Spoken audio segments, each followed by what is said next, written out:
to avoid hitting it or knocking it, and just kick back, comfortable. Stop touching the mic. I will. All right, can you give me the accent that you're about to put on? Yeah, sure. So, guys, welcome to the Soul Performance Podcast. Oh, that's so gay. This is it, bro. Nah. This is what I envisioned. Straight up. This is my dream right here. Listen, you need Let me just soak this in. Oh, we're recording. We're recording. We're live. Wow. Yeah, Okay. we're live. Everyone heard you talk about your trip. No, they didn't. Yeah, they did. All right, that's... I'm not going to cut it out. I'm going to leave it in there. It's a big... I'm going to leave it in there. I'm going to leave it in there. All right. Okay, so this is literally episode 1. Yeah, wow. Pilot episode, I'd say. Just a trial. That's very big. Yeah, it is. I'm honoured. And I just thought there would be no one better to kickstart the Soul Performance Podcast other than newly crowned Australian champion Youssef. I could think of a few better. The Dynamite Dib. Nah? No Dynamite. Youssef, the Renegade Dib. The Renegade. Wow. Yeah, well, I think we got a bit of work Smoking to Uwee Dib. do. I don't know. It really fits. Do you want to explain smoking to our listeners? Yeah, so one of my favourite fighters goes by the name of Smoking Joe Fraser. Is that your cover up? Is that your backstory? And, man. You know when you touch somebody and they're like, they're hot. Yeah, that on the ass. Yeah, right. Well, you do need a nickname, bro, because coming out as Youssef Dib, I can't have it. Even as your coach, I just can't. It just doesn't sit well with me to know that there's no... I'm going to tell you the absolute You know, like Khabib, truth. the Eagle Nurmagomedov. Yeah, I'll tell you the absolute truth. I think that with a boxing moniker or nickname or alias, whatever you want to call it, it's got to be something that is bestowed upon you rather than you trying so hard to find something. And usually a lot of boxers go for alliteration. So, but flows. There's not really much that goes with Youssef Dib, maybe. Let's see what words rhyme with Youssef. Useless. Useless. Uwee Dib. Remember we used to call you useless in high school? Mr. Hilliard, man. Yeah. Useless Dib. Useless. What a teacher. Embedding some great life skills into us. We've had better teachers, I'd say. Who was your favorite? Mr. Wilson, without a doubt. Because PE. Nah, but it wasn't just that. We just shared a special bond. Yeah. Yeah, he was a good teacher. He was a top dude. He was a good teacher. More so than a teacher. He was like, I considered him somewhat of a friend. So yeah. Yeah. Good. I had a couple good teachers as well. Yours is Harrison. Couple morons. Yours you know what? Harrison was more of a mentor, I think, than a teacher. I don't really learn much in terms of because he was a geography teacher. I don't really give a shit about geography. So I didn't really care for his classes per se, but he was a good mentor. Like, he'd catch me truanting some days. Like, he'd literally catch me red-handed walking out of school. He'd be like, Bass, what are you doing? I'd be like, I'm just heading out. And he'd stop me from making those choices. You guys shared a good relationship, I remember, but a lot of people didn't like him. I wonder why. I didn't really like him. You thought he was racist? Is that? I thought he was a bit of a racist, but... Do you think it was like selective racism? Nah, he probably wasn't a racist. I was probably a little bit up myself at that time. Yeah. And just because I didn't like him, I had to find an excuse why I didn't like him. And that was the easiest thing to put onto it. He's a racist dog. He's a racist dog. Typical. Is that screen annoying you? It's a bit bright, but... It's a bit bright, yeah. Not sure what happened. So going back to nicknames, you have no choice of nickname in your mind that you think, okay, I'm happy with that? Nothing. Nah, nothing. See, as I said before, it's got to be something that's bestowed upon you. And to be honest with you, in my first amateur fight, somebody called me the next generation, but I didn't like it. because I felt like that it sort of was more about Billy than it was about myself. So I just felt like, Like the follow up. I needed to get away from it. So I didn't like it. I stayed away from it. And then it just sort of. Do you hate being compared to your older brother?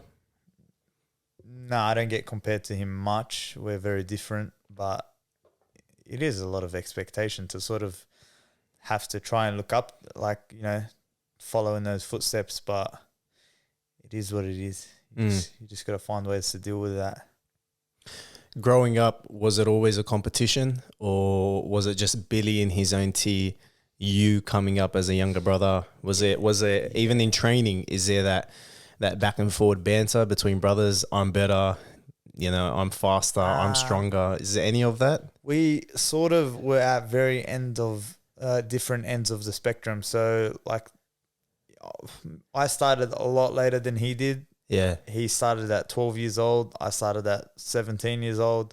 He was pro by the time he was 18. I was pro at the age of 23 or 24 or whatever it was. So it was very different. He had a massive amateur background. I had, a decent amateur background, but nothing major compared to what he did.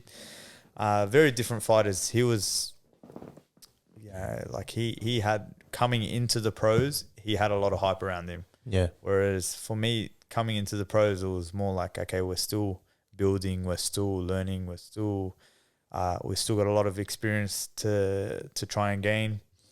So now, people might have seen that, but I think as they've seen me fight, they've realized that, he's very different to his brother. Billy was still is sort of a lot of lair about him, and a lot of flashiness and stuff like that. Whereas with me, it's more like of the no nonsense stuff. So is that how you describe your style of boxing? No nonsense. If you were to describe your style to me right now, how would you describe it? Adaptive, because I reckon I could fight in a few different styles. I'm probably more of a all-round fighter than what Billy was. There was probably a part of Billy's career when he first came into camp with Billy Hussein where he became an all-rounder. Yeah. People don't realize the level of importance Billy's career has on Australian boxing. He's had a big career. A lot of haters like to downplay his career, right? And they like to say, "Oh, I was just in the right spot at the right time or the right connections." But you can't strip a person away of their hard work. It's just it's literally hard work from the beginning. He's probably the most persistent Australian boxer of the last 25 years in terms of the way that he's been able to build himself back up again after taking like a major loss. He had his first major loss was against Stephen Luevano for the WBO featherweight title. I remember that one. That was when he came back. You would have remembered it because I was at school the next day getting put on. Yeah. And I was very upset about it. And, you were devastated. There was a photo in the paper of him getting punched like square in the nose, and boys were like showing me that photo, and I reckon I was ready to punch on with a few people. It was a foreign concept, Billy losing. Yeah, we just heard Billy win, win, and then one day, boom. Yeah. So when he lost that fight, he had to change a lot. And one of the biggest changes was coming into Billy Hussein, coming under guidance of Billy Hussein, who took. Oh, so he wasn't with Billy Hussein prior to that point. No. Who was he with? He was training under his long-time amateur trainer, Harry Hermoud. Okay. Who he pretty much started his amateur career with. Went up to, I think, probably about 16 professional fights with. Harry was out of the picture for a couple of fights, but was back in the picture for that fight, which was big for Billy. Like he really wanted, because he had come off a really tough fight beforehand where he fought for the IBO world title. And that was like a lot harder than what anybody was anticipating. So he asked for Harry to be back in his camp, who they had moved on from one another, and Harry came back in for that fight, but they didn't have the same connection that that they had prior. So after that loss, Billy Dib sought out the help of Billy Hussein, and they went on to That's all she rebuild. wrote. Yeah, they had to rebuild for 10 fights. Yeah. That's a big rebuilding process. Massive. From fighting for a WBO world title to having to wait 10 whole fights before getting another shot. Wow. And then winning. And then winning the IBF featherweight world title. See what I mean? Like, people downplay it, but to come back after a massive loss in your career and then rebuild with a new coach, with a new camp. Yeah, and then he had a couple of solid defenses. One of them being against the mandatory challenger, which was a Mexican guy named Eduardo Escobedo. Yeah. And a lot of people had Eduardo Escobedo winning that fight prior to it. And Billy made him quit on the stool after like 6 rounds, like battered him in Tasmania. And that's Billy in his prime. You know what I mean? That was Billy at his damaging best. That's Billy, yeah. Yeah, that's a good way to put it. Damaging best. Let me ask you a question. Growing up and seeing your big brother do what he did, achieve what he's achieved, your motivation to box yourself and to create a career out of it, was that internal? Was it external? Was it a combination of both? Did you gather motivation and kind of a vision from your older brother, or did you just develop that love for boxing yourself and say, you know what, it's something I want to do as well? Because I can imagine your parents dealing with your older brother Billy, right? Because we can all look at parents and mums and dads when they watch their children. It's a stressful. It's a stressful path to take, and to know that the next son is the next up and coming, world champion, I guess. That's the end goal, right? And they know the kind of the rings and the hurdles and the obstacles and the punches to the face that you're gonna cop along the way. Definitely. How does that make you feel? I remember being very young, and I always looked up to Billy. He was the next oldest brother. So in between Billy and I, I've got an older sister, Sabrina. Sabs. Shout out to Sabs. She actually told me to give you a big kiss. Did she? She's TikTok famous now, She's trying to follow in my footsteps. Yeah, go on. Shout out to Bassem's TikTok. That's TikTok. Bro, I had this little girl last night at the charity event that I was at, and she comes up to me, she goes, "Hi, Bass TikTok," and she's like 7. I'm like, shit, is that my follower? Is that what it's come to? Is that where I'm getting my fame from 7 and 8-year-olds? It's it's literally young kids on my account just watching. But I guess it's a good thing, because I'm putting on shit that they should look up to, that they should kind of, think, oh, I want to do that one day as well, Well, that's the demographic of TikTok, isn't it? It's a lot younger. Nah, bro, there's old people as well. I guess I'm just attracting the 7-year-olds. It shows the level of brain power that I have, that I'm projecting out there. I'm attracting 7 and 8-year-olds. Great stuff. Look, whatever gets me clout. Yeah, go on. Anyway, I was probably 6, 7 years old when Billy was doing amazing things in the amateur circuit. Obviously, there's 7 or 8 years between us. So, times where he was making videos, and, there's a video that he showed me a couple of months back that he was saying to the camera, "I'm going to be a world champion one day." And, they were posing, him and another one of my cousins who used to box alongside him. And then I was like, "It's my turn. and I'd get in front of the camera and put my dukes up. And I think from that young age, it was embedded in me that, okay, this is a sport that I really want to do. And obviously I saw how much attention, how much love he was getting. And then it was sort of like, oh, okay, maybe this is my way in as well. And being the youngest, you have a bit of an identity crisis, especially in my situation. I have 6 older siblings, being the youngest, and every one of them is going to tell you what you, and they're all so successful in their own ways. Definitely. Alhamdulillah, they've all done so well. So to come up as the youngest and be like, shit, what can I do? I've got to do something special. What can I do? Yeah. Look, at the end of the day, as an older sibling, you've got younger siblings. You sort of want to portray what the good things in life are, and but at the same time, you have to allow the youngest to have their own experiences in life. Definitely. And so that was a big battle for me, was always constantly having to, my brothers wanted me to do this or they wanted me to do that. Like one of my older brothers picked my university degree, which is like, that's probably one of the biggest things in your life. Which is jihad. Yeah. my eldest brother. I know. My eldest brother, who is a politician and used to be a principal at Punchbowl Boys High School. Jihad, he obviously, as an educator and things like that, he had a big say in what I would do with my education.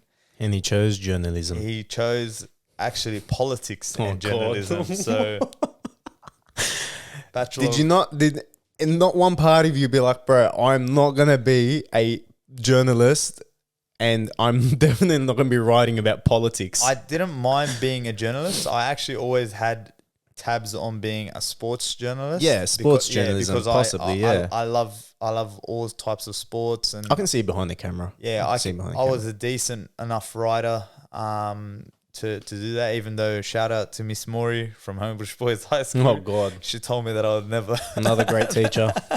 Put her down on the list of great teachers we had. Yeah. But yeah, nah. So he. She was so angry all the time. Yeah, she was. She was very just so angry with the world. Very cynical. Yeah, and bitter. Yeah. Just bitter with the world. Yeah, just hated everyone. Definitely. Yeah. Like when we saw her smiling, it was a spectacle. You know, it was like, today is going to be a good day. Miss Maury is smiling. I remember one essay that I wrote for her, and I got like pretty much perfect marks. And I was like, what? I think that was what gave me the confidence that I could become a journalist. You know, yeah, you've always been good at writing. Yeah. Like articulation of words on paper. It's always been your thing. Probably better than I speak. Yeah, I'd say so. Yeah. But you speak well as well. Getting there. Yeah. Stuff like this will help. 100%. This is great experience. But yeah, so look, my older brothers, they all had a big say in what I did in my life, and it wasn't until I was, very recent, 27, 28 years old, where I finally just decided to do whatever I wanted to do. Had a big decision to make. You do you, boo. Yeah. You do you, boo. Yeah. But growing up, man, my parents didn't want me to box. My older brothers didn't want me to box. Obviously, I had a decent education, and they could see that I had a bit of brain power about me. Whereas I think with Billy, like, it was just an inevitable. Yeah. He was always going to box. Yeah. And he always portrayed that was the only thing that he would do in life, and probably the only thing that he could be successful at life with at that time. Yeah. Whereas, now obviously he's added layers into his, whatever you call it, into himself. And for me, I had other options. So I had to prove that, okay, this boxing option is going to be what I'm going to do. I had to prove myself. And I think the last fight that I had was big for my family, because I could see that it was sort of the turning of the wheel where they started to realize, okay, you know what, this kid massive turn of events, really, really wants it and is willing to put in the work for it. And it's not just a gimmick thing where he's just, trying to follow what Billy did. Thing is, there's a couple factors at play, because I've obviously been involved from, a friendship perspective. I'm obviously, my involvement with your fights over the years has always been very minimal, I would say, in the sense that I would just do the bare minimum of rock up to your fights, watch you, cheer for you, believe in you, and then whatever happened. Yeah. Right? Whether you won, you lost, it was always the same for me. It was just go support. That's it. Support my friends' dreams. Up until recently, right, where I had a kind of a bigger investment personally, a major investment, financially, emotionally, an investment that I never predicted, I never saw coming. And to be totally honest with you, sitting down right now with you, I never wanted. Yeah. I never wanted to be emotionally invested with your career, because I know how much goes into it. I know what can come out of it, and I know there are two possible outcomes. You either win or you lose. Yeah. And you either win, you know, and with all the accolades that come with winning and the happiness and you know, the showtime and the money, et cetera, and then all the downfalls that come with losing, you know, and the fear factor, the scares, the worries, the concerns, brain injuries, other injuries, all the kind of shit that can go through a person's head when they love someone. Yeah, definitely. Right. And that's kind of the kind of stuff that your parents deal with, right, on a daily basis. But the investment I had this time was much deeper. And so I had, I placed a bigger emphasis on this fight. I placed a bigger kind of, my attention span was longer. My interest grew. My feedback to you post fight grew, right? So there was a lot more involved this time. So I saw everything kind of unravel piece by piece, right? From the beginning of the fight camp all the way to the end, and how everything came out and everything ended. And, you know, you obviously won the fight, you won the title and all that great stuff, but I got to see it from a different perspective this time.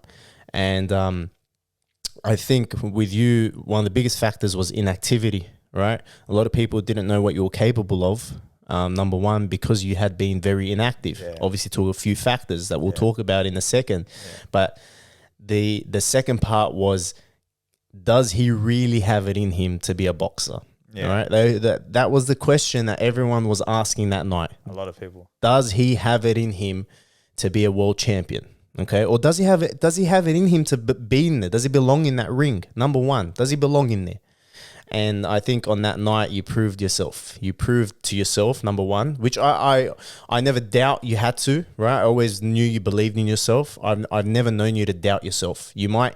Everyone has doubts, right? Everyone sits there and like, am I good enough for this? I might mess this up. What are these people going to think about me? But at the end of the day, once, you know, ding, ding, ding, bell goes, time to go, I think all that doubt goes out the window. It's more like belief, self-belief in your abilities, in your skills, in your strengths. Preparation is a big one. Is that belief in your preparation is massive. And this is... But put aside preparation. Put aside the training. Put aside the nutrition, put aside the sacrifices. You as a boxer, as a human, you believe in yourself beyond the preparation, beyond what other people tell you, beyond the feeling of having that strength and power in that right hand or that left hand, beyond that, deeper than that, inside of you. Do you believe in yourself enough to get you to the pinnacle of this sport? Well, that's what it's about. It's about, you know, you've got a dream that nobody else actually sees. You've got visions that nobody else can resonate with because it's within you. And at the end of the day, you're like, okay, it's either I'm going to do my absolute best to make sure that I can fulfill those dreams, or it's going to be, you know, okay, I'm just going to listen to everybody's doubts and I'll pack it in and then deal with that later. So for me, I had a lot of major decisions to make where I had to pretty much decide whether, like, at times, you know, I've got a family now. I've got a couple of young kids. I've got a wife. I've got young kids at home. So for me, the sacrifices that I'm making are bigger than me. Scary. It's my family.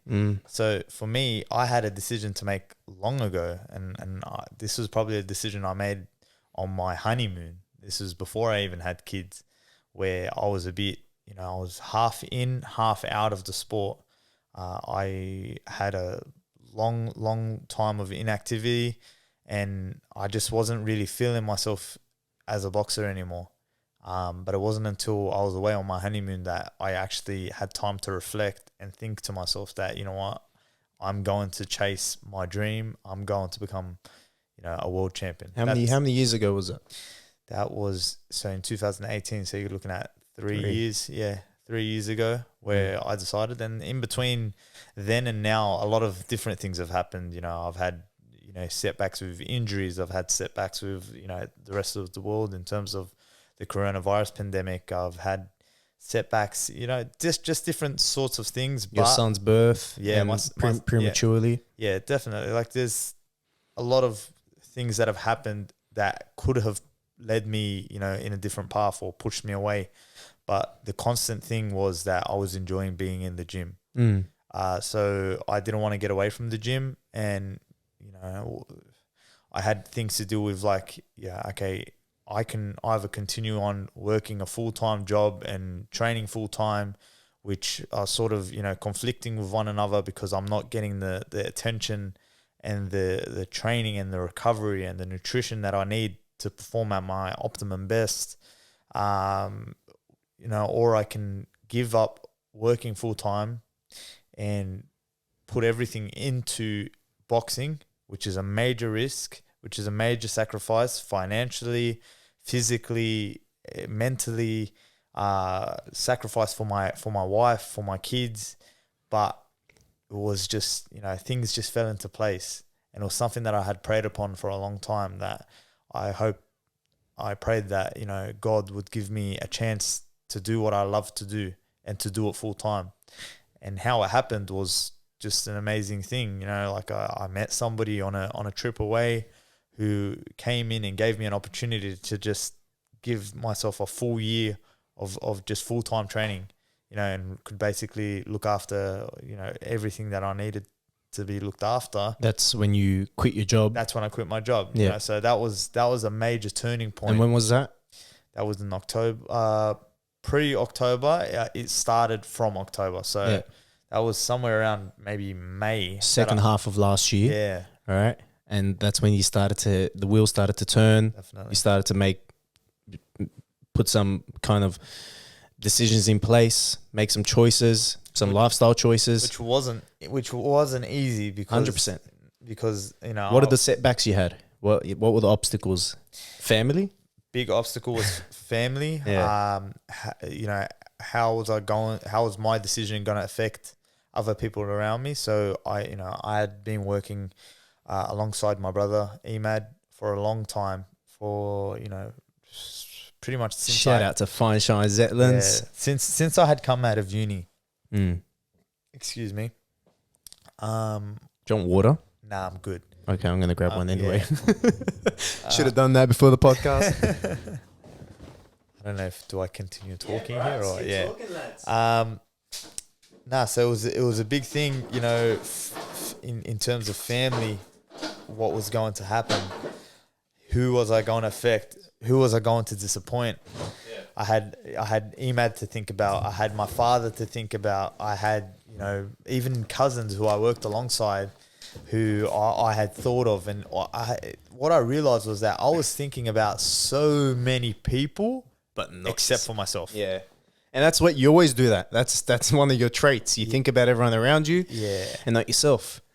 So that was a big thing. That was a big internal battle that I had, which I was helped with, by some people, including somebody who became a mentor to me, in Sid. And then, financial hurdles. Obviously I was going to be earning significantly less than what I was earning working full time, but at the same time I looked at it like, okay, this is an investment in myself, and this is where I truly believe that I'm going to be able to make money. So it's like short-term pain for long-term gain. So that was a big thing as well. There's something special about sacrifices when it comes to financial position, right? And what I mean by that is there's a sort of magic that overcomes you in the form of motivation when you make sacrifices in one part of your life for other parts of your life. Yeah. So when you give up, for example, money, right, which is something you need, right? You have a family, you have 2 kids, you have to support your household. When you give something like that up for a dream, does the motivation multiply? Definitely. It makes you push that little bit harder than what you usually would. Yeah. And this training camp, being the first proper training camp as a full-time athlete, I learned so much about myself, and I grew so much because I started to realize that, you know what, the things that I never used to love to do, like the nitty gritty things, the hard things, I'd say, like, you know, I used to love being able to just go to the gym, maybe do a bit of pad work, you know, the sparring days. I loved the sparring days, but I never used to love the hard days, the grinding days. I never used to love my sprint training. I never used to love the strength and conditioning training. Yeah. I couldn't love them. Yeah. But possibly because of the reason that I was so mentally taxed by having to work full time, it was just a lot to take in. But this camp was a big turning point for me. I just learned that. Let's talk about this camp for a little bit. Yeah, Let's talk about the changes you made. Major. Yeah. Let's break it down. So how long was your camp for this fight with the with Uso? Hunter Uwee. Uso. Coco Samoa. Coco Samoa. Shout out to Coco Samoa. Shout out to Coco Put up Samoa. a fight, bro. He's got a head on him. He's got a head on him. Give him that much. He came to fight. Yeah, bro. He came for war. He was prepared. We gave him time to prepare. You know, he had a full, proper training camp. Whereas When was the contract signed? he signed the contract, but he had known about the fight beforehand as well, more than 8 weeks out.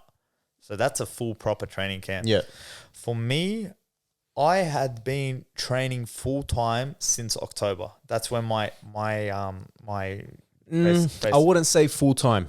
okay, but In terms of your boxing, boxing, yes. I wouldn't. Your nutrition wasn't on point. Your strength and conditioning wasn't on point. You weren't doing any sprint training. Nah. So I would, in terms of, I'm talking camp as a whole. Okay. Right. You were refining skills. You're working on a little bit of conditioning. But what I mean by that is basically it was at that time that I was coming off elbow surgery. Yeah, that's right. You had a bad elbow. So I was back in the gym in October. Yeah.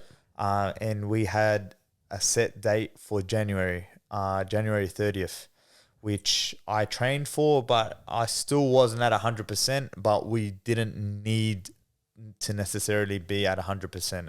And the reason for that is, and obviously you never want to go into fights anywhere less than 100%, but the reality of it is when you're dealing with niggling injuries, when you're dealing with, you know, personal issues, when you're dealing with so many different factors, that is the case. I think the stat is 2 out of 3 athletes, professional athletes, go into a sport, a fight, whatever there is, with an injury. Yeah. You know, 2 out of 3. Yeah. I think the statistic was, you know, close to 75% of athletes. Well, I fought how many fights?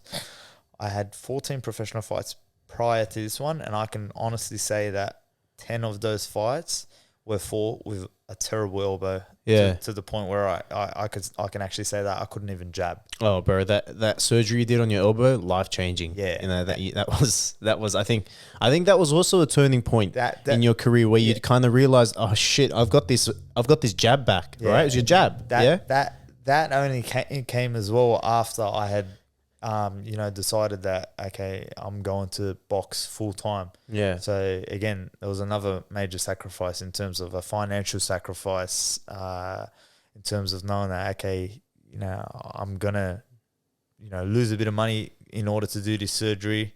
My private health insurance hadn't kicked in by then. So compo. Nah, look, at the end of the day, you just I was getting ready for a fight in January 30, knowing that I'd be at probably around 80%. But like I said, with the opponent that I was going to have in front of me, I knew that I wasn't going to have to be at 100% anyway. So that was given to me. Okay, I knew that, you know, that was going to be the case. That wasn't for the Australian title. No. Yeah, that was a different opponent. That was a different opponent, different fight altogether, which fell through maybe a couple of weeks beforehand. Again, you know, opponents pulled out and things like that. We got upset. I remember when you telling me, bro, opponents pulled out, and we had been working for a little bit. I think a month, literally. We hadn't even been doing anything that crazy. Yeah. And you were still, it was like 1 or 2 days a week you were coming to me. But when you told me that, I was like, shit. Yeah. But then when you look back in hindsight, it was the best thing. It was a blessing, man. Yeah. Big blessing. Right. So that fight falls through. That fight fell through, and then we had maybe 12 weeks until April 9th. So I remember Billy Hussein talking to me and saying to me that, okay, look, that fight's fallen through. Doesn't look like you're going to be able to get on the show. But look, we've got an option for February 26th, or we might have to push till April. He said to me, he goes like, what are you most comfortable doing? And I said to him, look, I wouldn't mind getting in the ring on February 26th in a smaller fight, and then we can fight in a bigger fight in April 9th. But then we just decided after like meeting that it was probably best off to just get totally ready for a big fight on April 9th, which became for the Australian super lightweight title. And I was able to just like zone in and focus completely on that one fight, have a full preparation, do all of the things that I needed to do to make sure that I was at my best athletically. And that's when obviously we decided that we'd start training in strength and conditioning training. 4 days a week it was at that time. So my boxing load became a little bit less. So here's what this is what I kind of put together for Smoke and Youssef Dib. So his boxing schedule is pretty full on. And when the time came to have a look at programming his strength and conditioning for this fight, it was very, very difficult because I've got a very full schedule myself with work, with coaching, classes and PTs and all and whatnot. But I wanted you in more than 2 days a week, right? Because I knew 2 days. Okay, here's pretty much the best advice I can give to all professional boxers, MMA fighters, or any athlete in general. 2 days of strength conditioning is your bare minimum. Okay, that's your bare minimum. That is what you would do is if you wanted to kind of improve your skill set by 10%, 20%, all right? And 10% is massive in this game. You give an athlete a 1% increase in their speed, in their strength, in their endurance. It's massive, right? It's an advantage over their opponent. So 2 days is like a 10% improvement, right? You bump it up to 3, it compounds. It gets like 30%. Yeah. You bump it up to 4, you're running a full-time strength and conditioning program. You're getting every body part at every angle, working your strength, your power, your speed, your endurance on a weekly basis. And God knows I needed it. And wow, you needed it. Light and day, different athletes, right? And that was one camp, yeah? And again, it compounds. So the next camp, you're already, now the baseline is higher, right? So you're working off a higher baseline. So if your base was here, you go up, you jump up 10, 15%. So the next camp, instead of a 1 RM deadlift of 70, now your 1 RM is 100, right? And then you work off those new numbers, which means you're getting stronger. You're lifting more weight. You're moving weight faster, right? And it just grows and grows and grows. Yeah. But I wanted you win 4 days minimum, and we got that, right? And how did we do it? You came in to train with me, right? So I did something I've never done before, especially with you, especially with an athlete. I never got an athlete to come and train with me at the intensity that I train at for 4 days a week for... We did like 8 or 9 weeks. 9 weeks, right? And I kind of knew the outcome. I knew the kind of the beast we were creating in that moment, like 2-3 weeks in when, muscles started to hurt, like you started to kind of gas a little because it was intense. You're doing 4 days of strength and conditioning. You're doing 6 days of boxing. At that point early on, I remember doing, because we had so much time. Look, a boxing camp is pretty much never longer than 8 weeks, because if it is, you're risking a lot of burnout. So do you mean by you don't want to peak early? So definitely you don't want to peak too early, and because of the intensity, like that's a lot of time to be intensely training. So at that point, I think I was doing, maybe 3 to 4 days of boxing a week. Right. So that complemented us doing the strength and conditioning for 4 days, 4 days only. So 3 days of boxing, 4 days of strength and conditioning, and some days we were doubling up. Yeah. but look, it sort of worked hand in hand. It allowed me to get on top of the strength and conditioning gains that we needed to make early, yeah, which is what you need. You need to tackle it early in your camp, prior to increasing your output with your boxing or your sport specific training. Right, it needs to come in early. So we got the bulk of our work in early.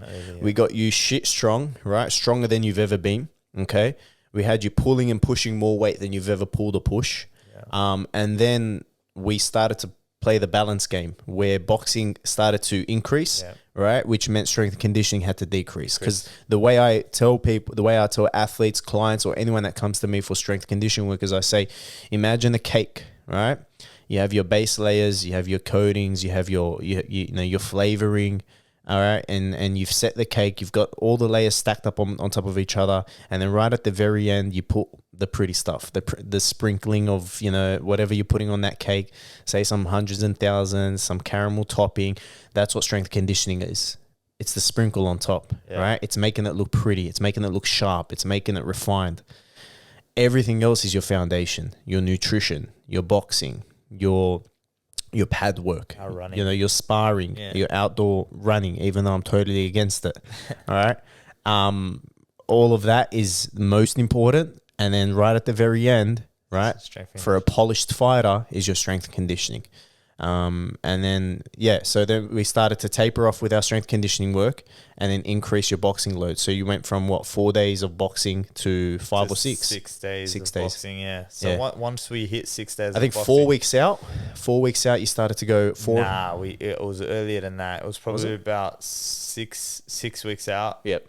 Because I remember I was coming back from a holiday. Oh, that's right. You took a holiday as well. I took a holiday in between. Yeah. So he won an Australian title and he took a little holiday in between camp. I went away for Cracker. I went away for 8 days, but take that, Coca Samoa. Nah, but it was definitely something that was well needed because I had been in the gym since October. So it would have been a good break for you. From October to April, being in the gym, like that's probably a long time where you can probably get a bit stale. You came back fresh from that holiday. Whilst I still trained over there and I stuck to my strength and conditioning program over there that you had set for me.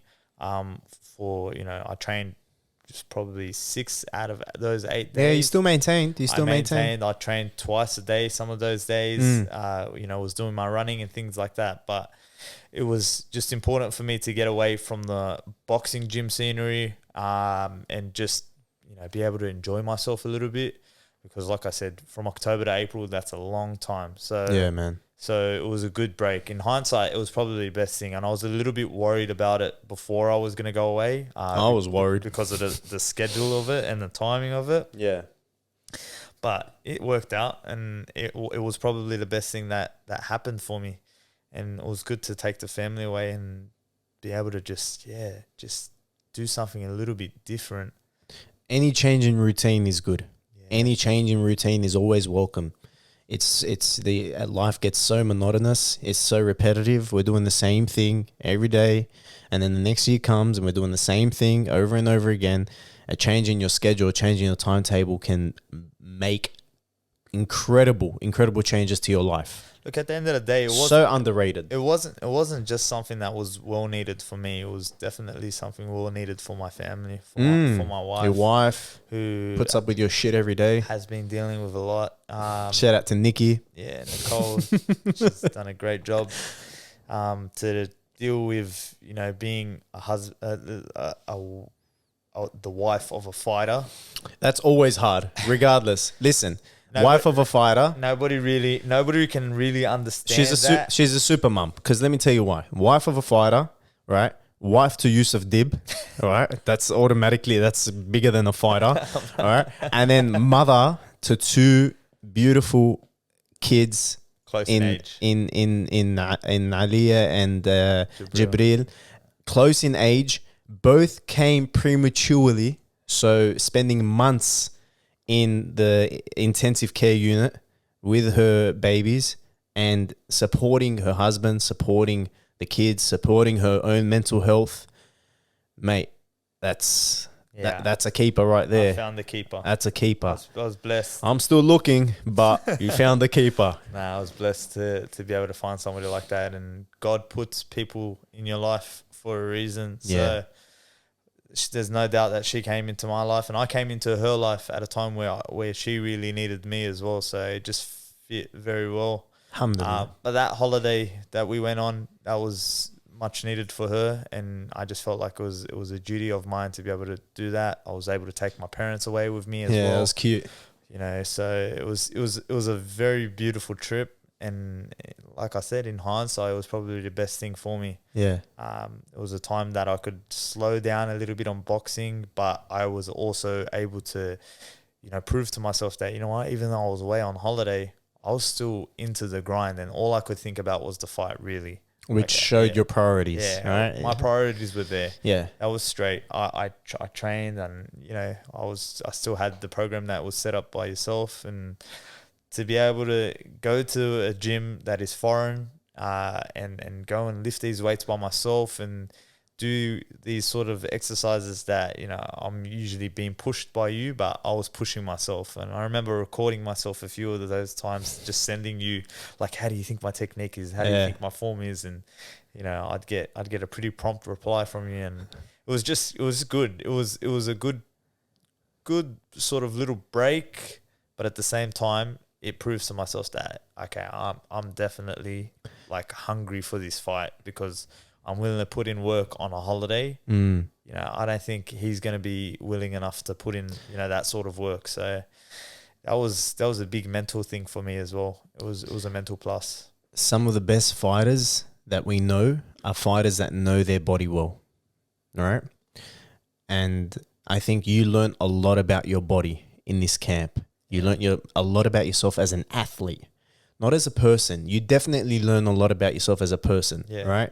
As a human being, as a husband, as a father, as a friend. But what allows you to kind of get to that next level, that next tier in the boxing world or any sport, is knowing your body, knowing when to push, how to push, knowing when to slow down, right? Why you need to slow down, knowing what to eat, when to eat. Timing is key. Right. So the education that you kind of got from this camp, you take that with you forever. Yeah, definitely. You know, you hold on to that forever. And that's why it's pretty important. A word of advice for fighters, whether you're up and coming, whether you're current, write down what you do. Like write down, you know, how you're feeling throughout camp. Like a journal? Sort of like a journal, sort of like a diary. You know, it might sound a bit corny, but I see you doing it in your notes app on your phone. Is that how you journal? Yeah. So that was just for our numbers for strength and conditioning, but I do have a personal journal that, you know, I was pretty consistent with in writing like how I was feeling and what I was going through emotionally and what can that do for you? Writing down these emotions, writing down these feelings. What does that do for you as a fighter? Other than being able to have something to vent to, because sometimes, you know, you're so like delved into yourself, like everything is about yourself, that you're not really willing to expose your vulnerabilities to other people.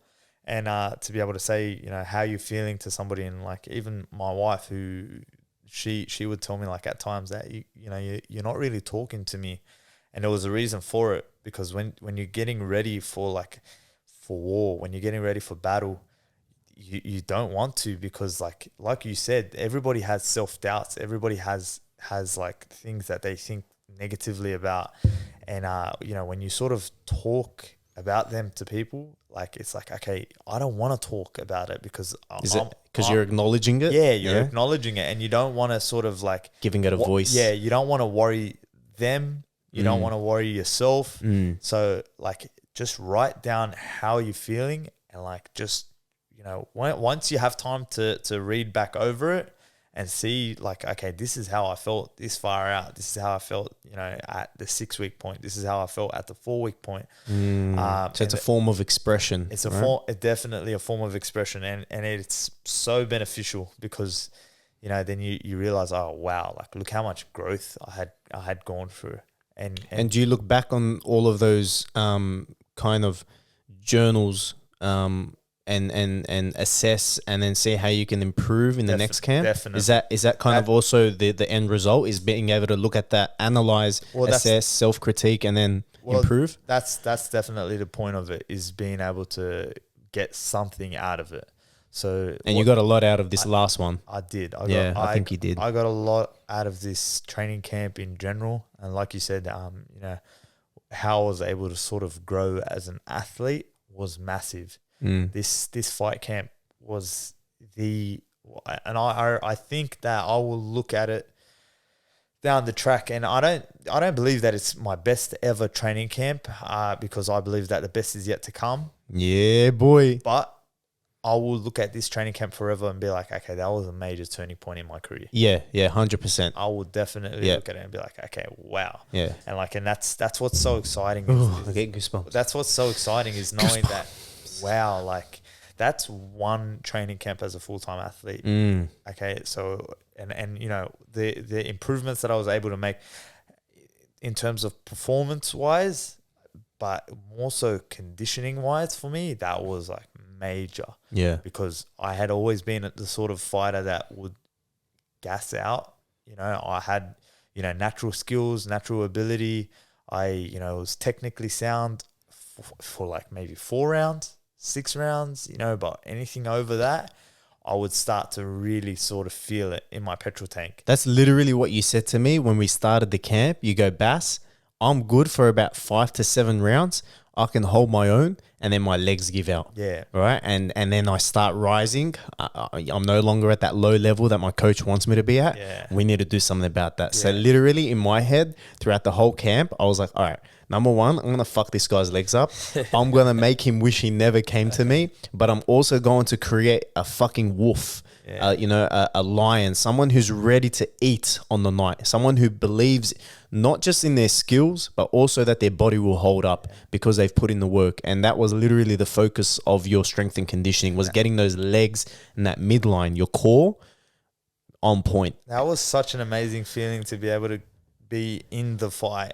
Bro, you went 10 rounds and you came out and you weren't even puffing. You weren't even tired. To be able to be like, by the 5th round, which is usually when I'm like, that's when he started to drop. I don't really have much left in the tank. But to be able to say to myself that, wow, like I feel so good, like coming back to the corner, every single round coming back to the corner, I was like, man, I'm not even breathing. I'm talking and I'm talking with my trainer and, with the assistant and the cut man.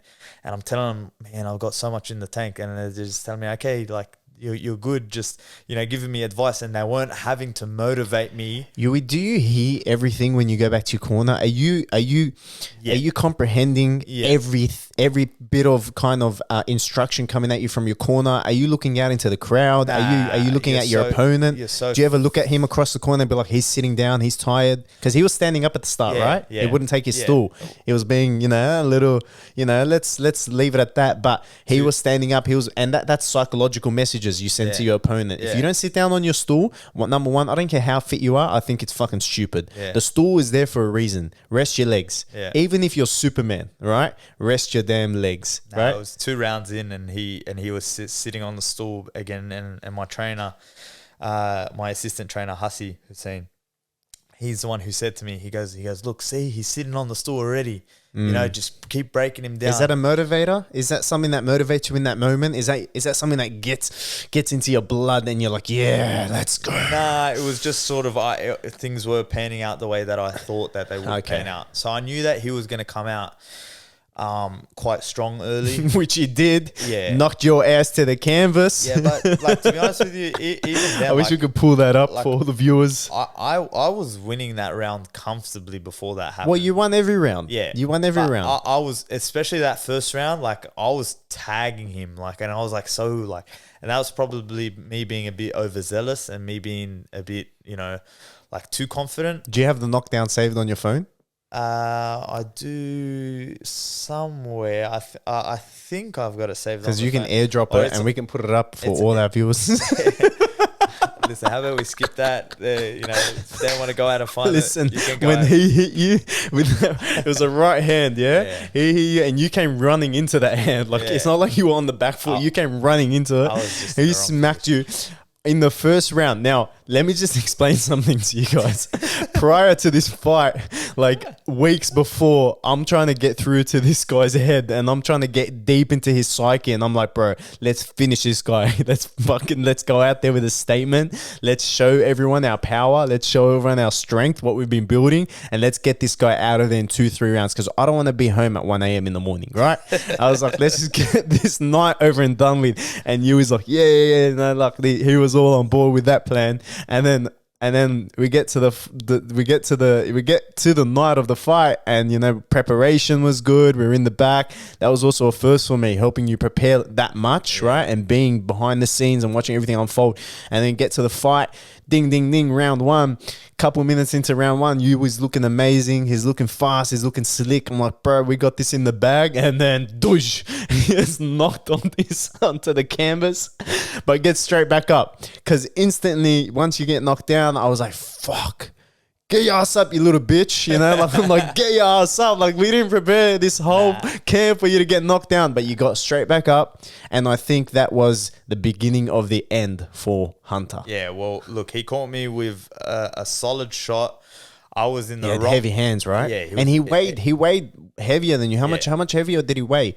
Because he didn't make fight weight. So he didn't make the weight championship weight the day before, which was 63.5 kilos. He came in, originally he came in like 1.2 kilos heavier. Is it like the pros where you have to sacrifice part of your purse for that? Yes and or no. Are you not getting paid enough to sacrifice part of your purse? Nah, it's sort of, bro, you got to fight for free. It sort of got to the point where, okay, they made him work off as much as he could possibly do. Right. Which I think he ended up getting to 500 grams over the weight, which, you know, it doesn't seem like much to people, but it is a big amount. Because the next day, you pack on that load again, you're back to 4 or 5 kilos above that fight weight, right? And it was crazy. For me, you know, weighing in at 63.4 kilos, which was 100 grams under the weight. And then, like, the next day, I just couldn't put on weight. It was like my body was just ticking over, and I was so used to being, you know, at a lower weight that I entered the ring at somewhere around like 66 kilos, which is only 2.5 kilos of weight putting back on. Yeah. And that's probably something that I'm going to take out of this camp as well, is that, like, okay, I probably got down low in weight a bit too early. But you're fighting at your natural body weight then? Yeah. Right? Yeah. Is it mandatory that the next day you pack on 10 kilos? It's no. Look, you want to be comfortable, but at the same time, like, I was in the ring probably at about 66 kilos and he was in the ring easily at about 70. Easy? Yeah. It was massive. Yeah, he was a lot bigger than He me. was massive. That's another weight class ahead of you. That's like, that's a whole new weight class. Yeah. So, like, I think you can drop. I think you can go lower. Well, that's something to be seen, and there's definitely, because you had the easiest cut. Cut. I had done things properly, and I gave myself the best opportunity to be able to you know, feel good ahead of weigh-in day. I was able to have, like, you know, it was my last weight cutting session, if you want to call it that. And post that, I was able to have a full Powerade Zero. I was able to have, you know, some spinach, some chicken, some egg whites, you know, the night before weigh-in, which, like, for me, so that's uncommon. Unheard of. That's like, even for myself, like, I've never made weight that comfortably. You were so shocked the whole time, like, leading up, like, a couple weeks out. I remember you calling me a few times and be like, Bass, I got to put on weight, bro. I think I'm too light. Yeah. I'm like, what do you mean you think you're too light? And you're like, bro, I weigh this much right now. I'm like, yeah, and you're like, yeah, and the fight's in. And I'm like, bro, get out of your head. You're putting in the work. Your body is in the prime condition of its life, and you're in disbelief. Just shut up. Keep doing what you're doing, and you're going to enter that fight at your natural body weight. Well, to be honest with you, some of the sessions I was finishing up, and I was like, I only had 1 kilo and a bit to drop, you know, to make weight. I think you're just your output, bro. But that was 4 weeks out. So, like, the idea that you're floating that I could possibly drop another weight division is probably a very real scenario. And, you know, that might be something that we can look at in the future. But for the time being, like I said, I made weight comfortably. I weighed in the next day. I wasn't that heavy. He was a lot heavier. You know, for him to be able to knock me down, he had heavy hands. I'll give him that. You know, which we had to find a way to negate in terms of, you know, coming back to the corner after the first round, which, you know, it happened and I was up in an instant and I was like, okay, I'm not hurt. Like my legs were good. You know, usually when you're sort of hurt, your legs go on you, and you're a bit unclear. But I was so clear with everything that happened. It was just like, okay, the actual force of that shot was what sent me down. But I didn't blank out for 1 second. I wasn't sort of, you know, dizzy.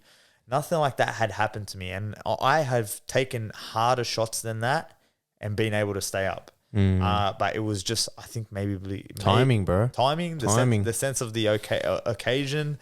My, you know, probably my cockiness in terms of like thinking that, okay, you know, this guy's ready to go. Run through this guy. And I ran into something, but, you know, getting up, being so like conditioned as I was like, oh, my legs are good, man. I'm good. And he probably was like, oh, wow, this guy took my hardest shot, you know, my best time shot at the time where I'm, you know, still fresh.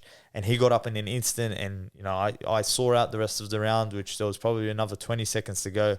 But even if there was 2 minutes to go in the round, like I would have saw that round out. I would have, you know, probably got straight back on top of him and things like that. But it just, you know, it gave me the confidence that I was like, okay, I'm so ready for this fight. Okay, that's the worst thing that could possibly happen, getting knocked down in the first round. That's the worst possible start to a fight that you can possibly have. Yeah. Yet I dealt with that situation. Okay, we had to change the game plan because I wasn't as sharp as what I usually am. I was dealing with things like ring rust. I had been out of. Do you believe in ring rust? Definitely. Yeah, you think it's a thing? 100%. So it's just that inactivity, and it's not just something that I'm saying because okay, it wasn't, you know, where I expected myself to be at that time of the fight, or it's just a known thing in boxers, in MMA. Some fighters don't believe in it. They think it's bullshit. They think. Well, go ask McGregor, who you know, people might say that it's an excuse. Conor McGregor. All right, let's use that as an example, right? Conor McGregor, Dustin Poirier, yeah? Inactivity, comes out, gets his leg kicked out the shit out, like dead, numb, all right? And then gets put away by Poirier. Now, is Poirier a better fighter? Did he come with a better game plan, or was it ring rust, or was it a combination? It's a combination of things, but that factor of ring rust, whether it's just a mental blockade or whatever it is a real thing. So like I had a lot of thoughts about ring rust before the fight. I was like, man, I've been out of the ring since December 2019. It is now April 2021. Like, that's a long time, man. That is a long time out of the ring. If I were to put myself in your shoes with something that relates to that, it'll be me not coaching for 2 years and then coming back to a massive class of 40 people. Yeah, and I was coming back to... It definitely would play a factor. I was coming back to a big occasion. I was coming back to my first title fight as a professional. Yeah. I was coming up in a fight which, you know, most of the public, even though I never believed that it was a 50-50 fight, most of the Australian boxing public believed that it was a 50-50 fight. That fight? That fight. Is that what the word is? Yeah. 50-50. That's what they believe. No chance, bro. Who's saying that? They believe. Which dickhead's saying that? Well, no, not that it was a 50-50 fight post-fight, but as in before the fight, everybody... Okay. I thought you said post-fight. No. Before the fight, right. People had actually believed... Come on, man. Yeah, people actually had believed that was a 50-50 fight. And that might be down to the fact that, you know, he had just fought an Australian boxing fight of the year. That goes back to the same thing as your family, right? It's the same concept. Yeah, they just didn't. Nobody really knew. No one what knew. I had. Yeah. No one knew what you were packing. Yeah. No one knew but you. Yeah. Right. Even your coach, even me, even whoever, or your wife. No one knew.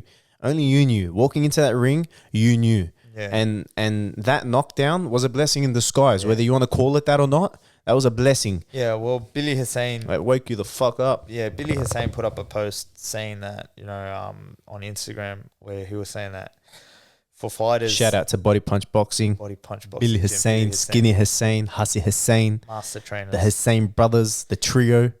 Is it trio? Yeah, it's trio. Yeah, then you got Maz Hussein there as well. So, Maz? I've you never know, met Maz. Yeah, there are four brothers who are part of the Australian boxing dynasty. Accomplished. Very accomplished. They've set their name in the history books. Yeah, Hassi and Skinny Hussein are probably two of the most, I wouldn't say, you can't say unlucky, because at the end of the day, they had their opportunities, but their opportunities came against the absolute best of the best in their era.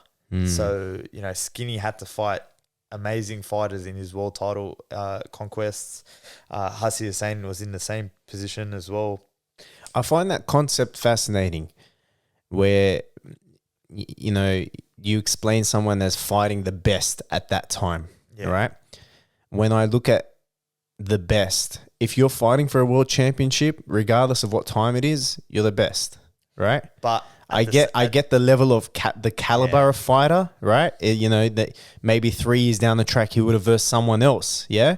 But that person he versed had his right to be there, and then 3 years down the track, that person with not as great as of a skill set as the previous person also had a right to be there. But timing is of the essence in boxing. Of course, but if you want to be the best, you got to prove it against anyone, everywhere, at whatever time, whatever place. It doesn't matter what factors that are at play, Uwee. It doesn't matter. At the end of the day, as you know, devout Muslims, we believe that everything does happen for a reason, and that there's something that's called nasib. Nasib. Yeah. What is written will be. And, you know, at the end of the day, it wasn't written for Hassi and Skinny to be world champions.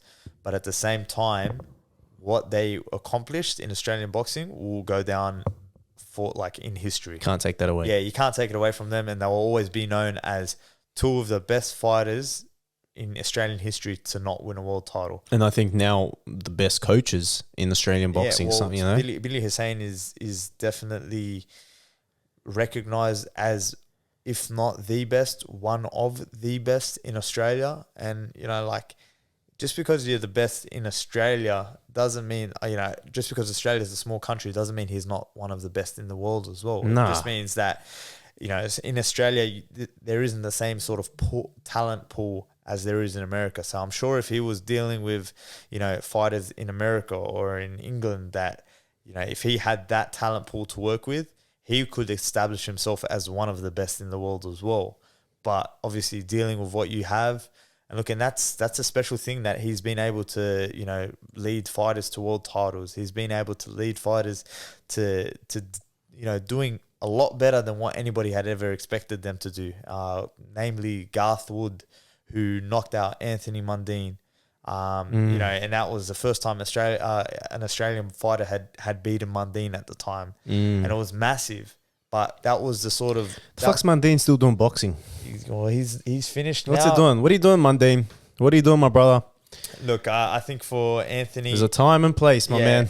Time and place. For Anthony, he's gone into retirement now. I'm not saying I want to get in the ring with you. You'll fuck me up. But I'm just saying there comes a time where an athlete's career or an athlete needs to realize that it's time to pack up. It's probably the saddest thing about boxing is that the fighters don't know when to give up. And that's why you need a plan. It doesn't matter who tells you what to do. It doesn't matter who's telling you, okay, it's not in you anymore. Like, if you believe in yourself, you're gonna do it. Like, at the end of the day, like, you know, Yoel Romero, for example, you know, he's you know, when you believe, like that thing, like that's a real thing. Like, they actually believe in themselves until a younger, fitter, slicker guy comes along. That's right, and chokes you out. Yeah, or not just that, chokes you out, could knock you out and things like that. But embarrasses you. At the end of the day, his Anthony Mundine's legacy is set in stone. Of course, man. No matter what. You know, he fought for too long, but at the same token, you know, it's a game of inches. Man, it's a hard discussion to have with a fighter. And, you know, I truly hope, and I know within my heart, that I've got the right people around me that are going to be able to tap me on the shoulder and be like, Uwee. And then it's up to me to listen and to know that, okay, I've got things outside of boxing that I can do. Because the biggest thing for any athlete, once they're finishing up their professional career, is what am I going to do? What is my identity? You're an interesting case study. Let me explain why. I feel like your career has gone in reverse. Yeah. You Fair enough. are 28 years old now, right? Yeah. 28, and now you're starting to realize your potential, right? I know you knew it, but you're starting to realize it, right? And you've actually put actions into place, and you're putting in the work, right, to pursue that dream of yours of becoming world champion. But you ended your career in work, right? Business. Yeah, in business, okay, to pursue this dream of boxing at 28, when usually most athletes who are aspiring to be world number one 23 do 22. it way early on in their career, right? And then later on try to figure out where they should go after boxing. That's right. You're kind of at a point where you haven't even hit your peak yet, right? No, definitely. And you've already made that major decision of leaving behind a life of business, right? And now the business that you are pursuing is a totally different venture, and now you're on a path of, okay, I've got a solid, easy 5 years in me to achieve this dream of mine. And I don't think there's any part of you in your mind worrying about what's next. You're just worried and focused on now. Well, that was another major thing that played a part in my decision to go full time, was that, okay, you're only young once, and you've only got a certain amount of time to crack it in boxing, for example. So anybody will say to you that by 33, 34 you're out of your prime.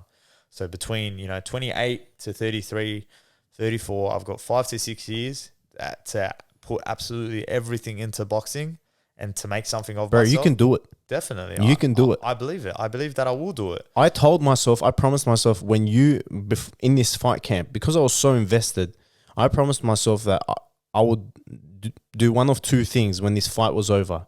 Either one, come up to you as your brother, and I would say, bro, you need to find something else to do. Because you know me, I'm a straight shooter. Yeah. I will never beat around the bush. And I appreciate that. I'll never beat around the bush with you. Yeah. I can be as close as your brother, right? But as far as a distant stranger to you. All right. Because I hold those cards in my hand. I'm a coach, but also your best friend. Yeah. Right. So I said one of two things. I'll either go up to him and say, Uwee, great work, bro, but I don't think this is for you. Or I'll shout it from the fucking rooftops and tell the world that my best mate is a future world champion. Yeah. So obviously I went with the latter. Yeah. And I'm with you all the way because I saw potential. I saw hunger. I saw a fucking wolf ready to eat. I saw someone who can overcome drama, who can overcome an obstacle, who can overcome adversity, pick themselves up like a soldier, believe in themselves and keep fighting. And that's all you want to see in a fighter, is to keep fighting, not to give up, not to yield. And I guess that was the big thing about the early knockdown, was, like I said, it was the worst possible start to the fight in terms of that happening in the first round. But like I was saying about Billy Hussein's post, was that he said that you learn something about your fighters when they go through adversity. Yeah. And like, I believe that he did learn something, and he didn't know that before. Maybe he saw that sort of character in me, in previous fights, maybe in my amateur career, in fights that, I had no right to even be in. Yeah, I was competing with the best. But at the end of the day, like, getting knocked down is in boxing is probably the biggest adversity that you can face. And I faced that front on. I didn't, shell up after that and basically become negative. And, your true character came out. I decided to go head on into your subconscious took over. So I whilst it wasn't my best performance per se, it was definitely my biggest win for my career, in that, okay, I proved to people, okay, that people still a few weeks past the fight are still saying to me, man, what a fight. And what a fight. Man, bro, you're a warrior and you're this and you're that. Where can people watch the fight if they haven't seen it? If you haven't seen the fight, you can log on to combatants.com. That's which is KOMBATANTS.com. Or just .com? Just .com. Yep. So if you want to log into that, and I think you pay like a $15 fee Bargain. To be Cheapest chips. yeah. Go get it. Yeah, go have a watch of the fight. It was a good fight. Just watch round 1 and then end it there. Nah. When he gets knocked down, just end the video there. That's all you need to see. I think that's where Coco Samoa. I think that's where he saw up to. Because he believes he won the fight. He's still convinced that he won the fight. He believes he won. Brother, listen. Even though, look, Coco, my man, just one sec. Listen, my brother. This is my best mate I'm talking to here. But at the same time, if he lost the fight, I'll tell him he lost the fight. Brother, you did not win the fight, Hunter. You did not win. You knocked him down. And in my opinion, from a fan's perspective, I believe that knockdown won him the round. Yeah. Right? It has to. It has to. Yeah. Right? From a point scoring perspective. System, yeah. And then for 9 rounds after that, you dominated. Yeah. And yeah, he caught you with a few good shots, a few good uppercuts, a few good hooks and all that good stuff, as you expect in a boxing fight. But you lost. Yeah. You need to accept it, brother. At the end of the day. Come down to Soul Performance, bro. We got some strength and conditioning systems that will help you last 10 rounds. I'm telling you right now, you will not fade after 3 as you did. Yeah. But look, it's okay. Look, any fighter who is in the ring, it's just like, any fighter can believe that they won the fight because they can focus on what they did in the fight. I disagree, Uwee. I disagree. Yeah, I disagree. I'll tell you why. Consciousness. You need to be conscious of what's going on. If he was conscious of what was going on, number 1, he would have made weight. Yeah. Okay.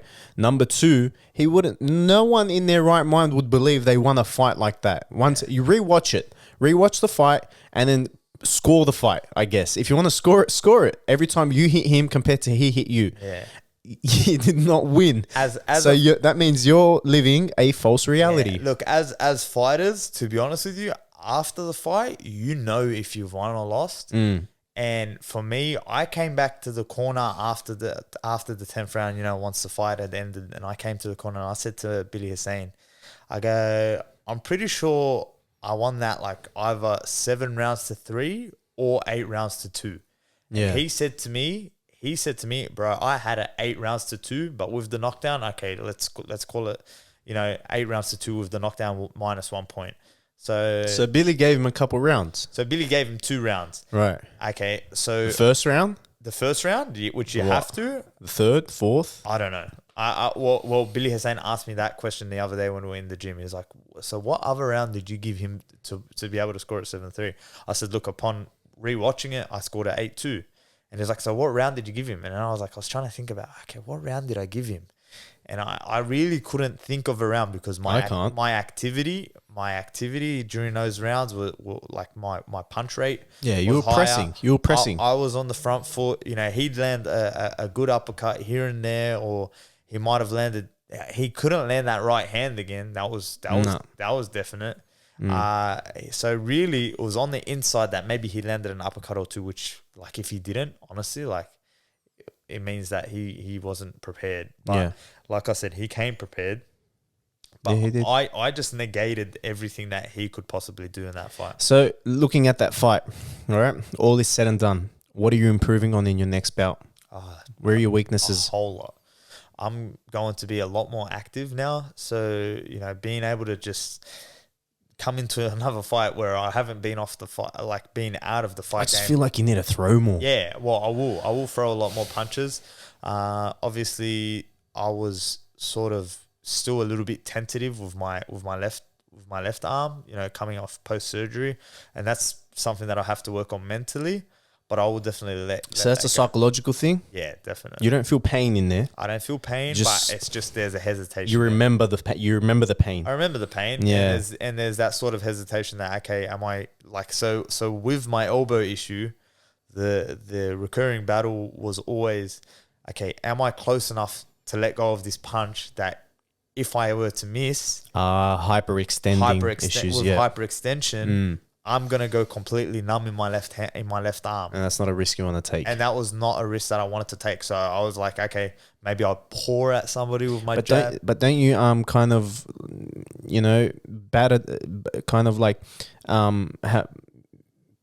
sort out those issues in your training camp? Yeah, you do. But a training camp is very different to once you're in the ring. Yeah. So I could have felt like, and I did. I felt sharp, some of the sparring sessions that I had, which, were like 10 rounders, 12 rounders, at one point I sparred 14 rounds straight. So I felt amazing in those rounds. But at the same time, when you get in the ring, you just feel that ring rust. Yeah. It's a different thing, because it's like, it's like a practice run at footy training.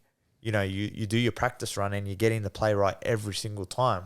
But then when the pressure is on and you've got a team in front of you who's coming to batter you, and is there up in your face, when those pressures are on, those passes sometimes don't stick. That were sticking on the training ground. So it's the same sort of concept, that in the ring you've got a different sort of pressure. There's a crowd there. There's people there that are cheering for you. There's people there cheering against you. There's the fact that somebody's there and is as hungry to win as you are. And you're taking shots to the face, and punches hurt a little bit more because you're not wearing 16-ounce gloves. You're wearing 8-ounce gloves now. There's a whole lot of factors that you have to deal with in the fight. So just getting those 10 rounds under my belt, that is going to make me improve. From my perspective, is knowing that, okay, now I know that I can be conditioned to fight a 10-round fight, a 12-round fight, because after the 10th round, I still had more in the tank. Yeah. Confidence booster, right? So it was a massive confidence booster. Is knowing that, okay, I'll be confident to let my hands go more, because I know that I'm not going to run out of gas. And you also know that you can get knocked down and get back up, right? You can take a hit. Well, 100%. I know that I can take a hit. And to be honest with you, I took harder shots after that one, after the one that knocked me down. I think it just caught you off guard. It was just in the wrong positioning, and it was. Did it hit your ego at all? Nah, it was more like an embarrassment. Why were you embarrassed? Is that like a boxing thing? Is it a pride? Because we had worked on for 8 to 10 weeks, 12 weeks, whatever you call it, prior to the fight. We had worked on not getting hit with that shot. That when you get hit with that shot that early on, it's like, wow, I really lapsed in concentration this early on. And I was like, damn, But at no point did it affect how I felt that the fight was going to go. And I knew that I was going to win. I knew, I just had it in me that, I had put it in my head that it doesn't matter what he does. I have put in so much more work than I've ever put in. And I know that on an ability scale, on a skills wise scale, I'm streets ahead of this guy. So I could have either, and I truly believe that I did, I sort of fought a little bit down to his level, which made the fight, maybe a little bit more competitive than what it would have been. More entertaining. Yeah. Well, we had planned to get rid of the guy in 2 to 3 rounds, but obviously everybody's got a plan until they get hit in the face. That's it. So that's the truest quote you've ever heard for everyone's got a plan. And that's the thing, till you get punched in the face. Until you get punched in the face, you've got a plan, and then that happens, and then you've got so many other factors to deal with. Yeah. I dealt with those factors. I will improve. I will get better at throwing combinations. I will get better at letting my hands go. I will get better at putting myself in positions where, okay, once I've hurt the guy and rocked the guy, which I had rocked him, numerous times throughout the fight. Yeah, I didn't press. Round 4 or 5. Do you have a chance to put him away in round 4 or 5? I think 6 was probably the best round. Was it 6? Maybe 6. I was rewatching it and you rocked him in one of those rounds. I rocked 4, 5 or 6. You rocked him and he staggered. Yeah. And then you backed off. I rocked him numerous times. And, there was even one time at the end of a round, I can't remember which round exactly, but I hit him with a left hook, a leaping left hook, and he full on staggered, and it happened just as the bell went. And I was like, damn. But, I will get better because of that. Because of that experience. Yeah. That fight was what I needed in my career at this point in order to grow. And, everything happens for a reason. That fight happened for a reason. It's, created a bit of buzz about, and it's given me the confidence to know you're the talk of the town now. You're the talk of the town, my brother. It's not about that. People are whispering your names right now. I can hear them in the distance. Youssef Dib. Look, it's not about that for me. At the end of the day, for me, it needs to be about that. You need to. This is what you need. I will get there. I will get there. You need fanboys. You need people talking about you. You know, you need to build that traction. We need to create a business out of Youssef Dib. It will, right? that will be the case. But look, for What me, is next? What's next for Uwee? Do you have you planned your next attack on this? I'm looking to On this division? I'm looking to stay active. So obviously, as Muslims, we're in the month of Ramadan right now. I'm still in the gym. You know, I took a week off after the fight, to obviously to heal, to Hands recovered, everything. My hand recovered. You had a swollen set of knuckles there. Yeah, after the fight, I hurt my right hand probably in about the third round. I hurt my right hand. It's got a hard head there, and man. I was like pounding at him with right hands, and you know, I think I came back to the corner in round 8, and Billy Hassan was like, Uwee, I need you to let go of the right hand. Like, I need you to put a little bit of space in between you. When you're on his chest, I need you to step back for 1 second and throw that right hand and follow up with a left hook. And I was like, Bill, my right hand's killing me. And he was like, so does it look like I care? And he's like, what do you want me to do about it? I'm like, oh, no, nothing. I just thought I'd tell you. And he's like, well, don't worry about it. He's like, just let it go. I was like, okay. And then, you know, after the fight, how do you let go of something in that moment? Because all right, your hand's killing you, right? Yeah. It might be broken, it might be fractured, there might be nerve pain, nerve damage. Yeah. In that moment, when you decide to throw that hand, knowing that you at the end of that punch is his hard head, and my hand is gonna kill adrenaline, right? Adrenaline, and you don't feel the pain. You don't feel the pain until after. You feel the pain. Like, I was feeling it. Like, I remember like throwing the right hand, and I could feel like numbness in my right hand. You just got a poker face. Yeah, you poker face, and it's just about your willingness to win and to be able to do whatever it takes to win. Yeah. So I was willing to, like, all right, I didn't care if my hand was broken. I didn't care if I had, like you said, a bit of nerve damage.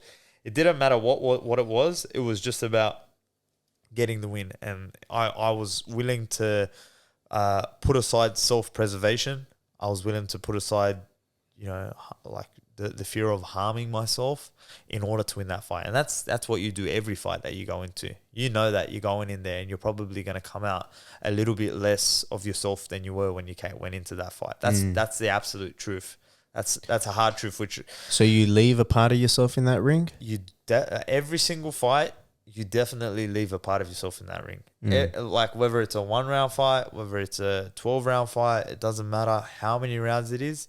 You're leaving something in there, and like, you know, there's only so much toll that the body can take, and it's not necessarily what happens in the fight. It's what happens during training camp. It's what happens during sparring sessions. It's what happens, you know, hitting the bag. It's what happens in many things. Like, people don't know, but, you know, I was dealing with a leg injury for the whole camp. Yeah. Leading right up into the fight. My leg wasn't right even going into the fight. Yeah. And it wasn't until, you know, a few days out after the fight that I could get my leg sorted in the way that I needed to do it. Because had we done that during the training camp, it would have compromised training for a few days. Yeah. And it wasn't worth it. Yeah. So I just dealt with it. Yeah. But at the end of the day, like, you're putting so much into making sure that you're physically and mentally ready for this bout that self-preservation means nothing. It's just a balancing act. Well, yeah, like, at the end of the day, recovery is so important. Doing the right things, you know, and how you treat your body in between camps is vital.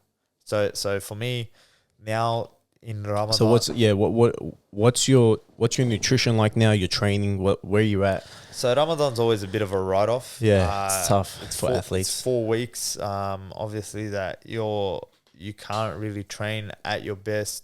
Well, you can, but at the same time, it's come straight after the fight for me. So I can afford to... Perfect timing. Yeah. Perfect timing. I like these fights before Ramadan. Yeah. I can afford to sort of eat, you know, a little bit more than what I do. And even then, like, you know, you're eating once a night, you know, once a day. So really your calorie intake isn't massive. It's not the cleanest food that I'm eating at the moment, but at the same time, I'm not overdoing it. And I haven't put on much weight at all, which is a big thing for boxers. You heard me talking about my weight so much that you're like, man, that will do my head in. Yeah, bro. I don't know how you weigh yourself every day. Like every single day. I tell my clients, don't weigh yourself, because I don't like the psychological kind of effects that come from weighing yourself daily. Yeah. But I do understand that from an athletic point of view. Boxers I do.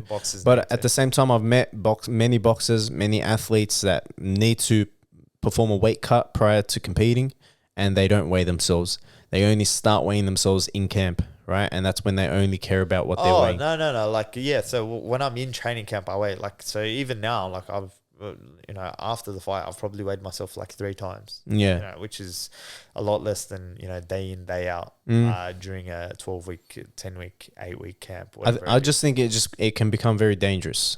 Well, psychologically. Nah, for boxers, trust me, a boxer, like, that is the battle against the scale. Yeah. Is just as big as the battle against the fight. Maybe I'm thinking about it from a coach's point of view, with like your everyday client.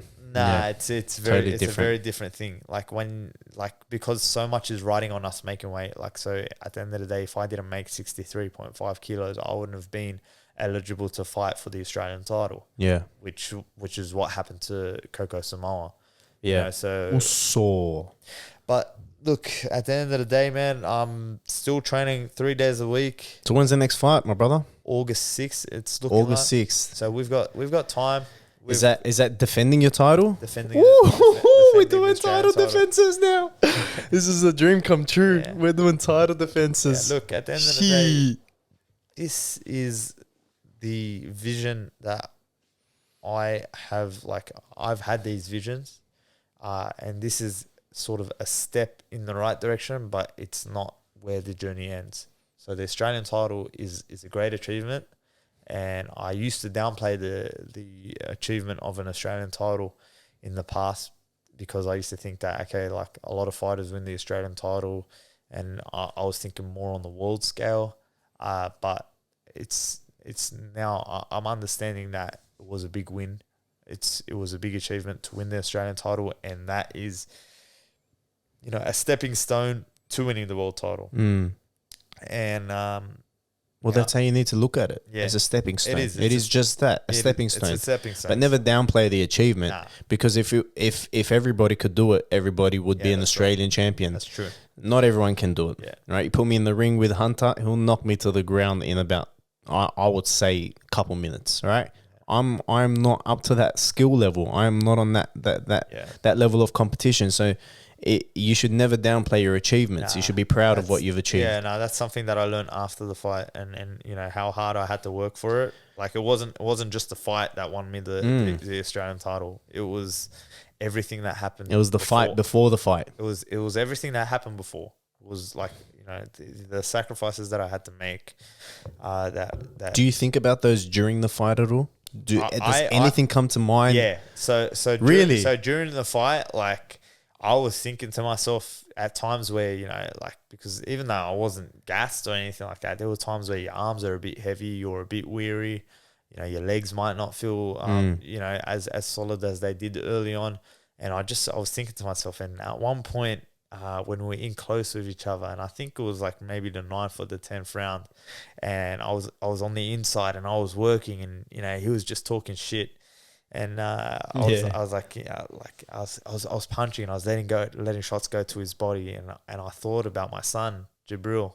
Wow. And I said the 4GB, like, and I said it like out loud. I'm like 4GB, like, as I'm hitting him, and that was like a motivation to me. Wow. It was knowing that, okay, all right, I'm a bit tired, but I've got so much, like, relying on, I've got so many people that are invested in me. I've got a son to prove that, if you want to work hard towards something, that you're going to achieve that. So that to me was a motivation. And then even during the fight, knowing that, wow, I've put in so much work. Like, I need to like be able to like push myself in these times of weakness. I need to be able to realize that I've put in the work. So I thought about the strength and conditioning that we had done. I thought about the rounds of the bag that I had here. I thought about, on the night of the weight cutting session, which is usually brutal for me. Like, I thought about how fit I felt, because I was doing rounds of pads, and usually I'd be like out of gas and my heart rate would be, ridiculous, through the roof. and I wasn't getting tired. And I remember That's a big blessing to be that consciously present in the moment of a war. Yeah. It's a big blessing. I was definitely like there was times like that. And look, man, I consider myself somebody who is pretty conscious of what's going on around him. Like, and I think a lot. You know, there's a lot of thinking that goes up. So what do you say to those that say there should be no thinking when you enter a ring? There should be no. Look, there probably is or people do you that think everyone has their own approach. There's no one fits. Yeah, there is. One. Yeah, there's no one approach that fits all. Some people, you know, like to be completely loose, and that's something that I need to learn is to loosen up a little bit before my fights and to, you know, just enjoy the moment a little bit more. And that's when you said early on, like, you know, what sort of fighter do you think, you know, do you look at yourself as a no-nonsense fighter? And yeah, I do. But at the same time, I would like to be a bit more of a, you know, how can I wouldn't say lackadaisical or just enjoy the moment a little more. Just like enjoy that a little bit more. Yeah. Like that's what you work so hard for. So, you know, obviously you want to win, but at the same time, man, like, far out, you just put in like 12 weeks of preparation. Like enjoy the moment a little bit, you know? But for me, I got to enjoy the moment after the fight. I think you in your next fights, I think you'll enjoy the moment more prior and during. I think this fight, there was just so much riding on it, and there was so much accountability on your end that the no nonsense Youssef came out. But I do think that you have a nonsense Youssef in you as well that can kind of mix with the no nonsense, and you can find your perfect balance. There's balances to be found, but you know, and some of my best performances have been when I've like just been so loose, and you know, whether that was in the amateurs, whether that was like teeing up. When the ref had you guys in the middle and they had to sit there for a couple of minutes and tie his hair up because he left his little rat tail out. Yeah. And he was joking around with you and you smacked his glove, right? He touched me. Yeah, he touched you. He touched my body. Like he sort of like just gave me a little jab. Yeah. So I smacked that was no nonsense, Youssef, right? That was me showing him that, listen, I'm here for business. I'm here for business. And then a couple of minutes later, he knocked you down. Yeah. So maybe a different approach, you know, like, that's a little more relaxed approach would have had you more focused in the zone. That could be the case. And, you know, like when you are relaxed, you do sort of flow a little bit better. So that was a learning curve for me. And, I'll take a lot out of that fight. There's so much that I'll take out of that fight that I can improve on, and man, that's just like I said. So before, where are we at now? Where are we at now in rankings wise? Let's pull up. I want to pull up your. Are you connected to the internet? I don't think you're connected. Aren't I? No, it says. Oh really? Yeah. Okay, I know how to fix that. Do you know your ranking? Necessarily, I don't know. Did you I think did your rankings change after this fight? I think before the fight I was ranked somewhere like 5 or 6. So there's like a few different ranking systems. Can you explain boxing ranking? Because I'm confused. This is the reason why I follow UFC. Okay. Because there's a belt for each division. Yeah, well, right. It's very different. And it's just that's it. If you're the heavyweight champion, you're the heavyweight. With boxing, there's about 1,600 heavyweight champions. I can't keep track. But here's what you're not understanding: UFC is not a sport. Yeah, I know. MMA. Yeah. Okay, but how? So just create one organization that controls all the boxing. Okay, but guess what? UFC does not control all of MMA. I know, because then you got Bellator. But then, all right, go to Bellator. There's one title for one heavyweight, and that's it. There's no. But then there's also one. And then there's also Invicta. And then there's also whatever there is. Like you get what I'm saying. I understand what you're saying. Is it BoxRec? BoxRec. Okay, so that's a pretty big ranking system. Oh, look at this handsome fellow. Look at this handsome fellow. Okay, all right, so you got 15 wins, 7 KOs, 0 losses, 0 draws. My ranking definitely went up. So second. Yeah, I was ranked number 6 before the fight. So yeah, I went up. Oh wow. I went up a few spots. Liam Parrow. Good fighter. Is he? Very good fighter. You're gonna fuck him up? Southpaw. Ooh. Southpaw. He's Brisbane. Let's tee that up. Nah, Liam's he's probably a fight or 2 away from a world title fight. Oh really? He is a good friend. Friend of ours, Angelo DiCarlo, is his manager. Yeah. Promoter. He's amazing. Angelo DiCarlo. He's a great guy. He works very closely with Billy Hussein. So this is probably a fight that would never really come about unless it was for like major stakes. So unless, for example, I am to win an IBF super lightweight title, he might win a WBO super lightweight title, and then we can, make a massive money fight. So somewhere down the track. Somewhere down the track it might happen, but look, I've gone into camps with him and sparred. All right, but this is my main thing here. This is exactly what I'm talking about. He's number 1, you're number 2. Yeah. In a perfect world, 1 and 2, we'd fight each other. you'd fight each other for a title. But that's all good and well. But at the same, who's the champion? At the same token, so no, that's rating like who the best. That's just rankings, Australia. Yeah, that's who's the best in Australia.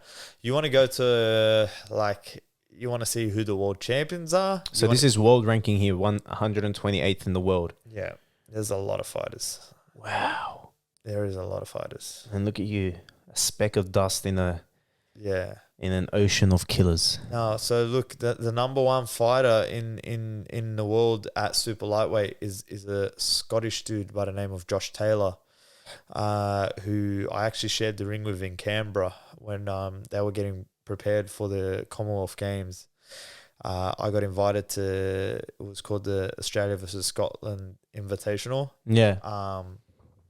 And I fought him, and I was like I had 23 amateur fights at the time. Oh, you've actually fought the champion, the current champion. The current champion, yeah. I had 23 amateur fights at the time. He had 150 plus. Wow. Was the GB, he was part of Team Great Britain, had been to the Olympics. He went on to win the Commonwealth Games gold medal. Wow. I fought him in Canberra, and that's probably a fight that, like I said to you earlier, that's where Billy Hussein learned about my characteristics, that there was fights that I didn't even deserve to be in. I had no right to be in them. But yeah, I not only fought them, but I competed so well against. And while I didn't come away with a win, I lost by a split decision in that fight. Wow. That was massive. I didn't even know about that. I actually remember coming back to the corner after that fight, after the first round, and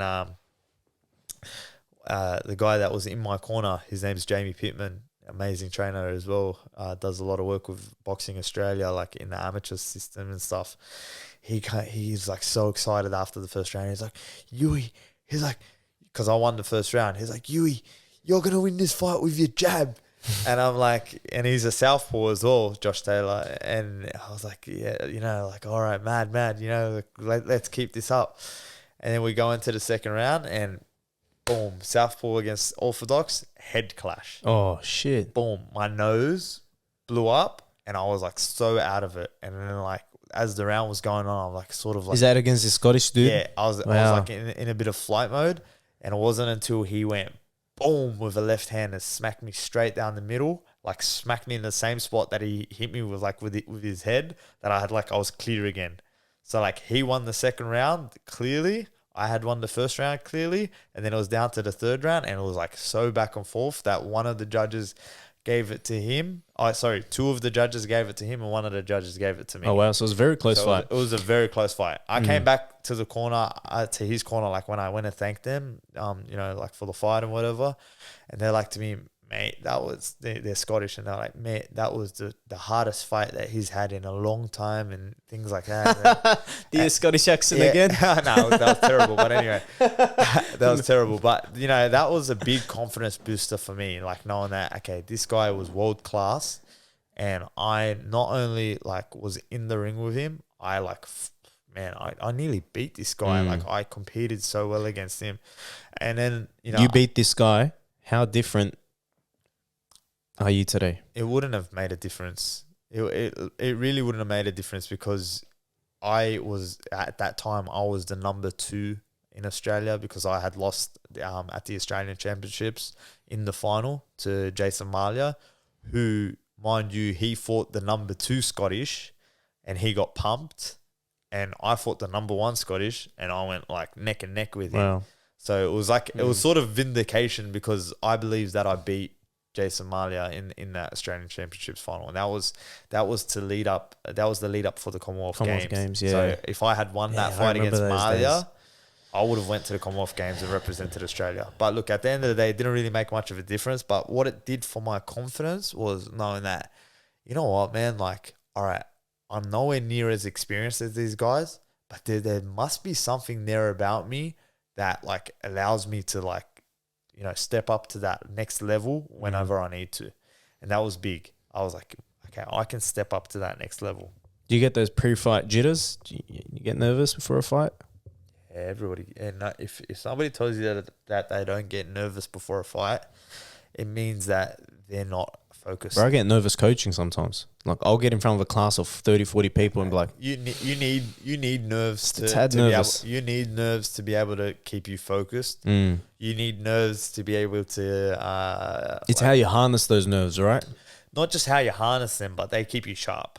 They keep you on your toes. Like, you know, if you're not nervous about something, you'll be reckless and you'll get caught. You shouldn't be in there. Nah, you'll definitely get caught. Yeah. Because you know, it means you're going to be reckless. You can be very confident in what you can do in your preparation and everything like that, but those nerves will keep you on your toes. Yeah. They will get you through. Yeah, it's like the UFC fights today. Usman in his post-fight interview. Wow, what an athlete, bro. Yeah, what an athlete. Big knockout. They're saying pound for pound, best right now. Right now in this moment, pound for pound. I think you have to give that accolade to John Jones personally still. John Jones has been inactive for how long? It doesn't We're matter. talking now, in this current moment. Who is outperforming the rest? Who's defending their titles? He's two, I think. Can I ask you a question? Do pound for pound rankings include women? Yeah. So is Amanda Nunes not in the conversation? She is. I think she's like number something. But you know how they are with the women fighters but and that, man. what I mean, like, is okay, he's being Like, you put Amanda Nunes against Kamaru Usman in the octagon. But that's different, bro. 10 seconds later, that's why Nunes is on the it's ass. called pound for pound. Pound for pound does not I think they mix them. I'm not too sure. I just said yes because I act like I know everything about the UFC. But look, all right, I get the argument about Usman possibly being the number one. Bruh, Khabib's retired. Take him out of the picture. Yeah. John Jones hasn't proven himself at heavyweight yet. If Jones goes up to heavyweight and finishes Ngannou or beats Ngannou, See how look, even in the UFC, just one loss will make like people turn. the world of difference. Yeah, 100%. So like we don't like losers, bro. We only want winners, bro. So like Israel Bro, I only Adesanya. support winners. Okay, so wait a minute. So Israel Adesanya Got his ass handed to him. But wait a minute. Stay in your lane, brother. Wait a minute. Israel Adesanya is recognized as like He's a guarantee you. He's a beast. I guarantee you, many people would have had him ahead of Usman in the pound for pound rankings. Yeah. Before he took the loss to Yan. Of course, that's the risk. Okay, but he stepped up a whole weight division. Doesn't matter. Now let's say Usman High goes risk, high reward. Okay, but if Usman steps up and goes and fights Adesanya at middleweight, I reckon he can finish him. he'll finish Adesanya. I reckon he can. Wow. Okay, so that's the true concept. I honestly think it, bro. He's striking one punch knockout, right? He's accurate as fuck. He's accurate. Did you see how sloppy he was at times? Yeah, but again, and he's got the chin of a granite table. Like, the guy can take a punch. But if a bigger guy like Then try to wrestle him. But if a bigger guy like Adesanya is to tag him, do you think that he takes those shots? That's the thing. Adesanya is not that big for his weight class. Like, he's not an He was big enough to step up to freaking light heavyweight, and you're telling me that he's not a lot but bigger. he weighed in than at 200 pounds. Anyway, that'll never happen because they're like good mates. My main point in bringing up the UFC was that the Nigerian Nightmare in his post-fight interview said to Masvidal, he said, "Thank you for elevating my game. Thank you for pushing me to the point where I needed to grow, where I needed to get to a new level." And that is what levels of opponents do to an athlete, right? Definitely. You step up. You step up to that plate. So your next opponent needs to make you step up. Yeah. He needs to make you hungry. He needs to make you think that you're not good enough. So when you attack that next camp, there's a whole nother level you can achieve. There are a few very exciting options that have presented themselves. How long do you think I'd last in the ring with you? With me? Yeah. No, you'd last. You think I'd last? Yeah, you're a lot bigger. No headgear. You're a lot bigger. You just eat a lot of punches, probably to the point where you're like, I don't want to eat punches anymore. Do you reckon how many headshots do you reckon I could take? No, you could probably take man. Do you reckon you could drop me? Listen to me. You are how much do you weigh? 87. 87. Okay, so you are 20 plus kilos heavier than me. Yeah. Come on, man. You think that's not going to play a part in you being able to take a shot? I reckon I'd last around 2-3 rounds. Even max. though, listen, this is for the Soul Podcast is, at probably my smallest and Bassam at his biggest, I knocked him on him. I was waiting for that. Here we go. Here's a childhood story that Uwee tells everyone just to make himself feel bigger at night. We've been talking for a long time. So 90% of it's bullshit. We've been talking for a long time. So My ego hurts. I think we should probably wrap up with something like this. Yeah, let's wrap it up with that story. And it is a feel good story. Now listen to this. Picture Youssef weighing about 3 grams. It was as big as a tadpole. If I was anywhere more than 45 kilos, which is why the story is so embarrassing. I was 45 kilos. We were about 15 or 16 years old. And so I might have been 16 and Bassam was 15 because there's a bit of an age gap between us. So I was younger, so I had an excuse. Yeah, you're a bit younger. Hectic. Bassam was known as Big Bass. Yeah. And I was known as, what was I known as? Just probably Uwee, but like BOBTK, brother of Billy the Kid. Yeah, hard. yeah. Younger brother of Billy. But yeah, I was a small kid. I had little man syndrome. Yeah, I defended him everywhere we went. Fights, after school fights, sports fights. Just let me tell the story. In class, defended him. I was literally his bodyguard for 6 years. Just let me tell the story. All right. AFL practice. So we were playing AFL practice. It was AFL practice, yeah? It was either trials or AFL practice. No, it was practice, yeah. Okay. We had all made the team at that point. Yeah. We were preparing for our next game. So in AFL, obviously you have the shoulder to shoulder. Yeah. And Bassam and I were both running towards the ball. And Bassam is probably twice my weight. Yeah. And I had eyes for the ball. He was a fair bit bigger than me. I had eyes on the prize. I definitely had eyes for the ball too. You had eyes on me. Your eyes, be honest, your eyes were on me. They weren't on the ball. No. The only objective you had was knocking me to the floor. That's just the only let objective. me tell why you ruining the story. Sorry. Okay, so we're running. Let's not forget he got knocked on his ass in the last fight. Let's put that out there. We're running for calm the as ball. a bitch. Yeah. We're running for the ball that had been kicked ahead of us. And we're pretty much shoulder to shoulder, and it's a legal move in AFL that you can put your shoulder in and knock somebody over. He tripped me from behind. I felt his foot trip me over. We were shoulder to shoulder, and I gave Bassam a bit of a nudge. A bit, bro. He came at me like a missile, literally from I'm running straight, you're running this way. Yeah, bro, shoulder to shoulder. I didn't feel his shoulder until he knocked me over. I was 45 kilos. And that's why everybody made the biggest deal out of it. Bro, I couldn't. And I won the race to the ball because I knocked him over. I didn't stop hearing that for at least 2 years. And that was my crowning moment at Homebush Boys High School. that was like year 8, year 9, and I didn't stop hearing it. Actually, I don't stop hearing it till now. We're 28 years old now. We're still hearing it. And that was my crowning moment at Homebush Boys High School. I didn't win no major awards. I wasn't the most elite sportsman. Isn't that crazy? Isn't that crazy? And I'm.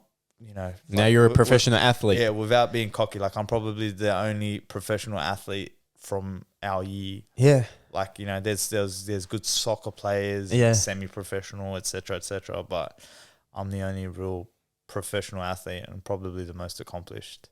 But I just don't think the others realized their potential or realized how great they could become. Yeah, because we had some talented, some skilled athletes in our year, man. Yeah. Like rugby league players, Oztag, AFL, soccer. I reckon I'd go as far as saying that there were guys that were better fighters than me at school too. Brawlers, whatever you call it. They probably even had a bit of better potential to box or whatever. But at the end of the day, it's the work that you're willing to put in that will get you results. 100%. Hard work only, baby. That's it. Hard work only. Well, I think we've cracked almost the 2-hour mark. Wow. which is fantastic for our very first podcast on this show that I literally created for absolute no reason other than to talk shit and learn from my guests and take away one thing that I can apply to my life, or whoever's listening to this can apply to theirs. I'd like to conclude this by saying congratulations. Appreciate you, man. I'm proud of you. I you. am honored to be not only your coach, but your brother. Yeah, man. And inshallah, the ceiling of growth hasn't even been touched yet. We are merely looking at a stepping stone in a career full of highs and many more accomplishments to come. Sure. And I truly believe that you have what it takes to become world champion one day, very, very soon. And I'm excited to be on this road, to be on this journey with you. And what more could we ask for than two best mates helping each other grow and achieve a dream that we both have now? It's my dream. My dream is literally your dream has become my dream. My dream is what you are kind of working towards now. And that's something that, I never really paid attention to until this last fight camp. And yeah, I'm proud. That's it. And I'm so grateful not only to be the first guest of this show, this podcast, which I'm sure is going to kick off and is definitely if I'm consistent enough with it. Look, yo, Sonny Bill, where you at, bruh? You have the potential to do whatever the hell you want to do, and 100%. You've proven that. And I'm grateful that you are a part of this journey, man, and you're a massive, massive, massive part of the reason why I was able to win the Australian title. And that's some credit that you definitely deserve, man. So thank you. And all you, my brother. The future is ours. Anything else you'd like to say to our listeners before we end this? Get behind this podcast, listen, tune in, and just honestly, let this thing blow up, because I'm telling you, Soul, as a not just as a podcast, as a unit, as a facility, is just a growing entity, man. It is going to grow and grow and grow, because the person that is behind it and the founder of Soul is an amazing person that is willing to get to different heights. Thank you, my brother. Appreciate it. Beautiful. It's nice to be on this podcast. Thank you. Pleasure, my man. Thanks, guys. God bless. That is all. Good night. It's midnight. Wow. Almost.